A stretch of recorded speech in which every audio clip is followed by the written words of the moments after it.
Bonjour, bonsoir à toutes et à toutes. C'est le prédicateur. Bon, on est dimanche. Aujourd'hui, je vais faire une petite vidéo sur la prière. La prière et son importance. Alors, comme je vous l'ai toujours dit, moi, ma base, c'est le Christ. Le Christ, pourquoi? Parce qu'il n'y a pas un esprit plus puissant que celui de Jésus-Christ. Voilà. Si Jésus-Christ se retrouve dans plusieurs religions, si les gens s'accaparent l'histoire de Jésus-Christ, il y a bien une raison. Mais une religion ne peut pas exister sans parler du Christ. Pourquoi? Parce qu'il est le Christ. Tout simplement. N'allez pas chercher dans les trucs qui vous dépassent. Moi, j'explique les choses simplement. Tout est accessible. Ici, on ne mystifie rien.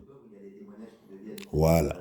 On vous explique de manière très pédagogique, si vous voulez, et explicite, les mystères sur le Dieu vivant.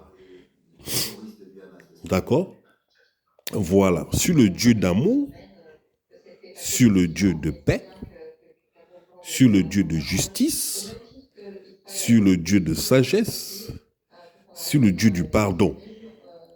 Et j'en passe, parce que des vertus, des attributs, Dieu en a suffisamment.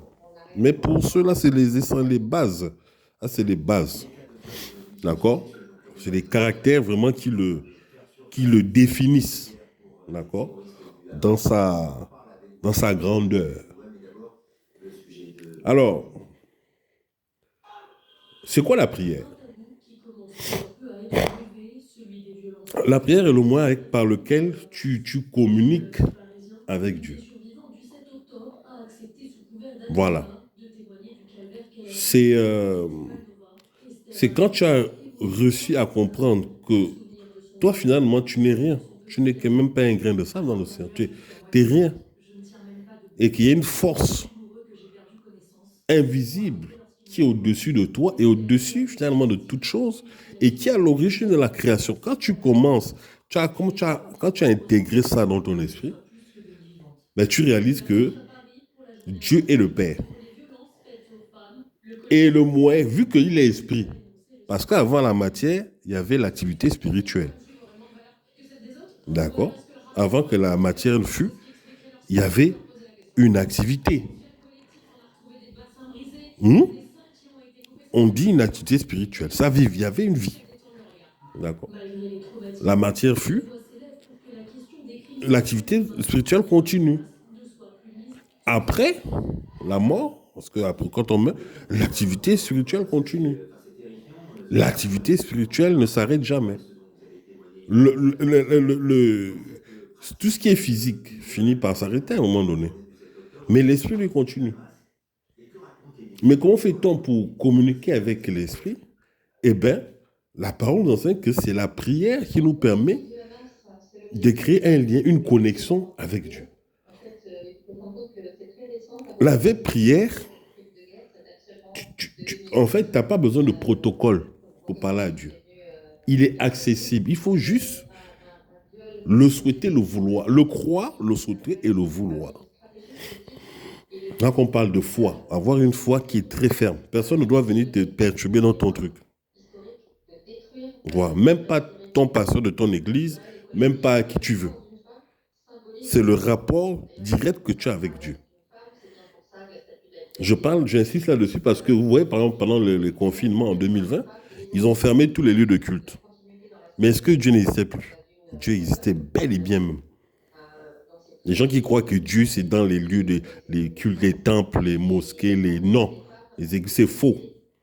Dieu, il est avec toi, dans ton cœur. Il faut le prier, il faut le solliciter. Et ça passe par la prière.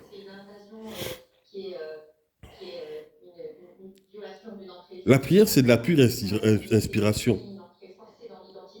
Mais il faut pratiquer. Il faut pratiquer pour que ta prière soit euh, comment dirais-je, que ta prière soit de plus en plus élaborée, il faut que tu aies l'habitude de le faire, de pratiquer. Donc, il faut prier tout le temps.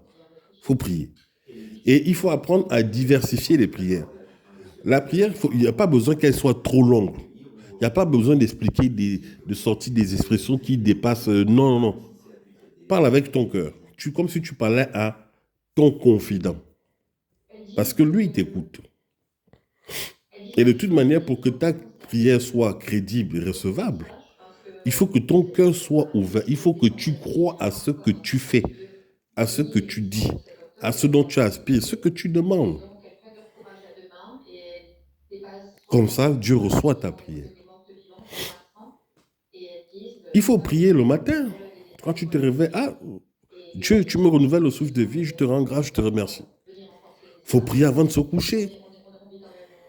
La nuit, pendant le sommeil, tu te lèves. Par exemple, tu vas faire, voilà, tu vas te soulager. Prie. Parce qu'à ces horaires-là, il se passe des choses. Tu es en train de dormir, tu fais un petit cauchemar, tu te réveilles, fais une petite prière. Il faut diversifier les prières. Dans les prières, il y a des points qui sont essentiels. Rendre grâce, dire merci à Dieu pour les bienfaits dans la vie. Il faut même dire merci à Dieu pour les épreuves qu'il nous fait traverser. Parce que quand tu réussis une épreuve, tu deviens une personne meilleure, plus sage. Donc l'épreuve que Dieu met devant toi, ou que Dieu accorde qu'elle soit devant toi, c'est pour ton bien, c'est pour ton développement personnel. Ce n'est pas forcément une mauvaise chose. Maintenant, les épreuves que l'être humain va mettre devant toi, c'est-à-dire on va te mettre les bâtons de les roues, tu as aussi des prières. Il faut orienter les prières. Il faut aller dans les psaumes, des prières de combat spirituel, de protection. Voilà. Il y a des prières pour bénir, de bénédiction. Ouais. Faut diversifier. Il ne faut pas seulement tout le temps avoir une seule et même prière. Faut t'adresser à ton Père en fonction de ce que tu vis au quotidien.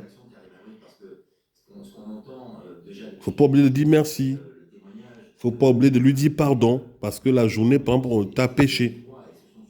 Ou la nuit t'a péché. En tout cas, on pêche tout le temps. Faut pas oublier de dire pardon. Il ne faut pas oublier de lui rendre grâce, gloire. Parce qu'à la base, c'est lui qui a tout créé. Dans les moments d'allégresse, dans les moments de joie, de peine, il ne faut pas oublier d'être avec lui, même dans les moments de colère. C'est le travail de toute une vie, mais il faut avoir ces réflexes. C'est important de toujours communier avec lui.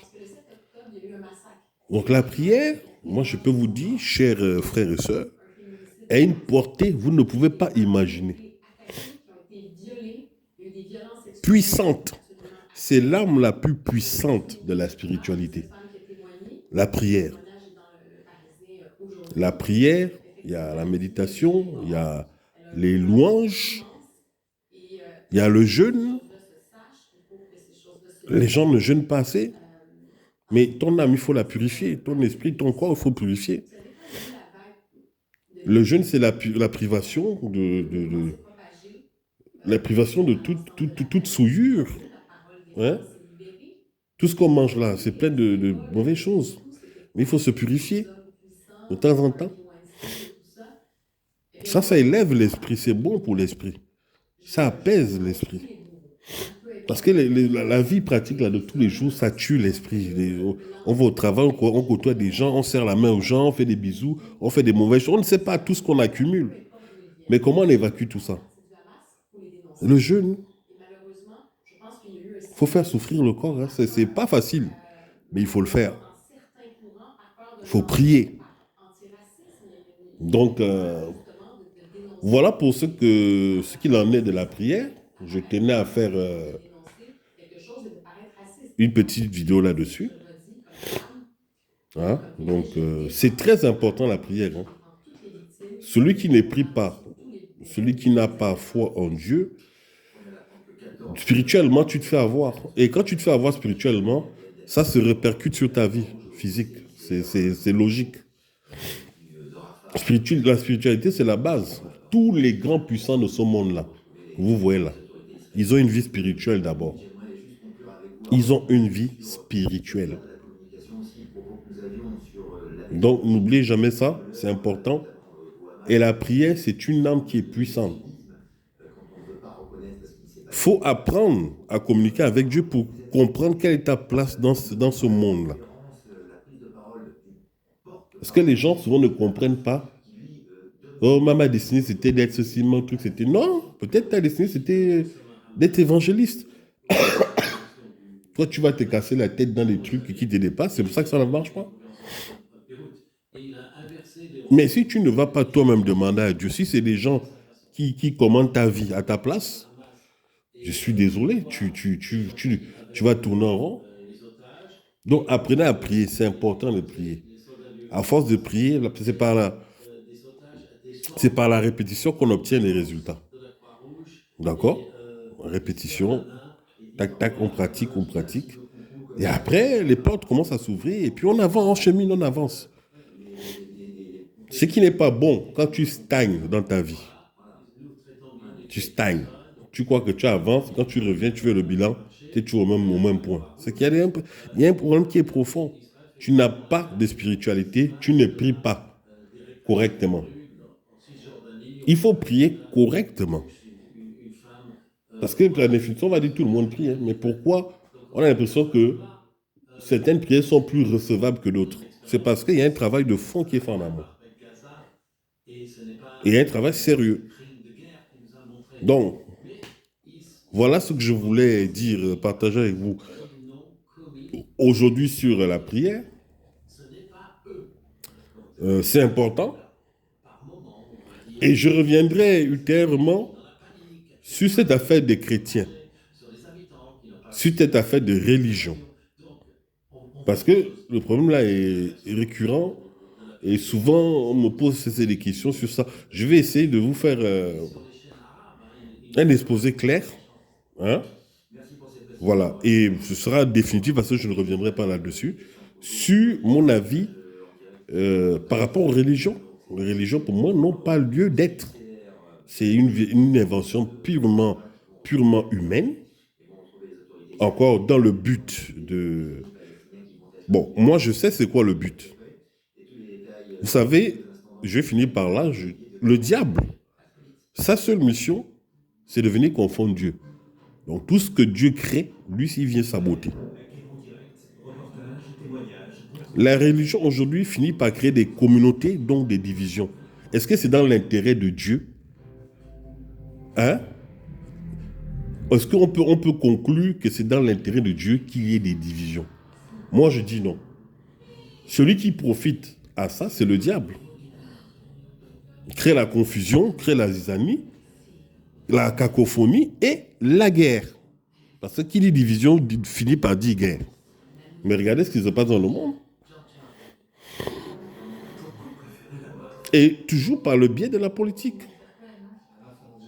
Par le biais du communautarisme, par le biais des traditions, du sectarisme et tout ce bazar. En temps où Dieu nous attend, le plus grand défi de l'humanité,